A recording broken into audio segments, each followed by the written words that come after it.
while we're still talking about the business side of the betel nut, one of the questions I had asked him, because it is common amongst anyone who is a distributor or franchising, is the term is vertically integrated. Like, does he own everything? And we talked about farming.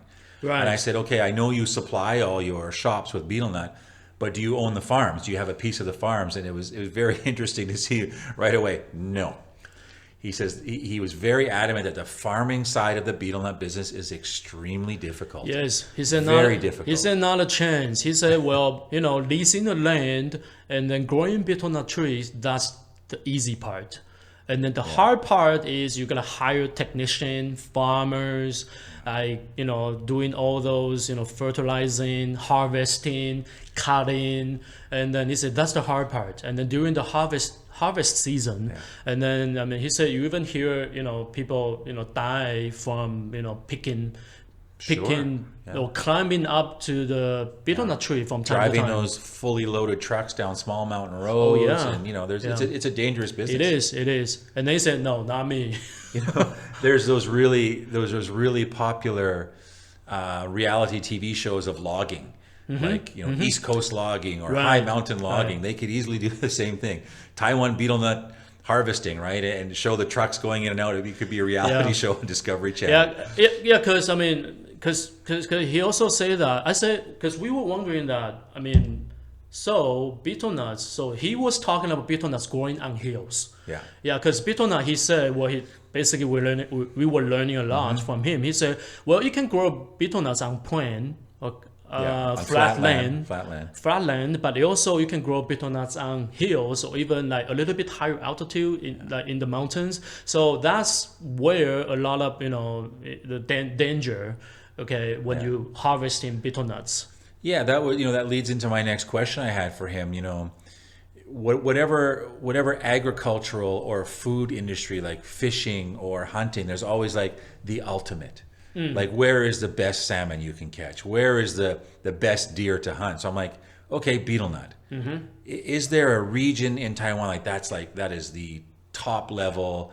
Everyone wants to get that magical bag of betel nut from a certain area. Right. And he said not necessarily, but it follows the trends of most Taiwanese agricultural products. Is like high mountain stuff is the best and it's the most expensive. He did say that. Well, he said back in old time, betel nuts from Pingdong used to be well known, maybe because of the water or the soil quality. But he said as the agricultural technology advances, he said, well, the quality of betel nuts is pretty standard right now. And then he did mention that in Taiwan, there are 3 major betel nuts place of origin, Nantou, Jiayi, and Pingdong. So that would be the 3 major. Those 3 regions, he said, would be like 70% of the whole betel nuts. And they all harvest at different times a year. Yes. So at certain times a year he gets it from Jiayi. At certain times a year he's supplying from Nantou. So that's why he told us that. So betel nut is almost like a year round. You can harvest betel nut year round. So you have supply keep coming in, and except I think it's like February, like January and February, the winter in Taiwan. So those are the window in Taiwan. That's probably the only time I heard about this. That's probably the only time that we import betel nuts from Thailand or from Malaysia.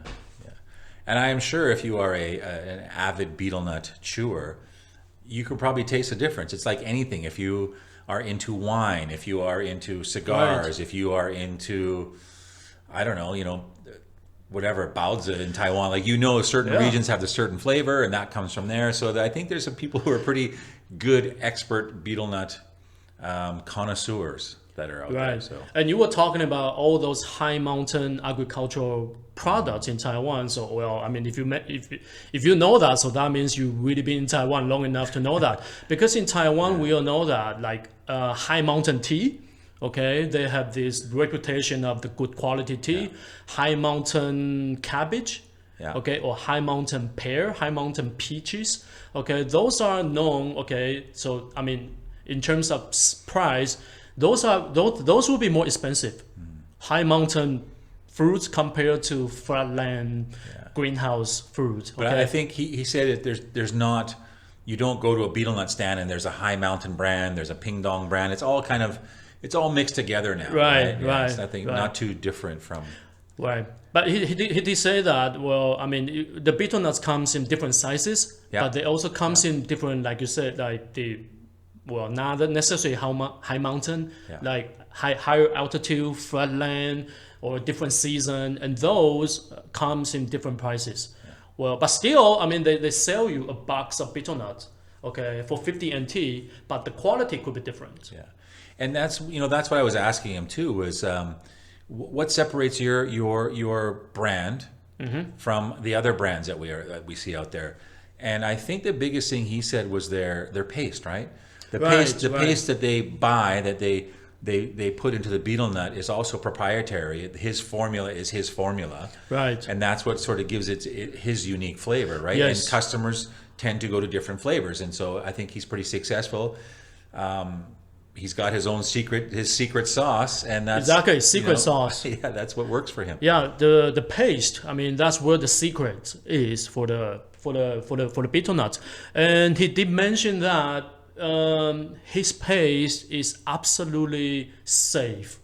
Okay, and then it's food, and then it's produced and then processed by a legal food factory or processing plants. So. Well, I came across this article online. It talks about back in the old days, those paste, because of the food processing technology is wasn't that advanced back in the time. Mm-hmm. So a lot of those paste are organic.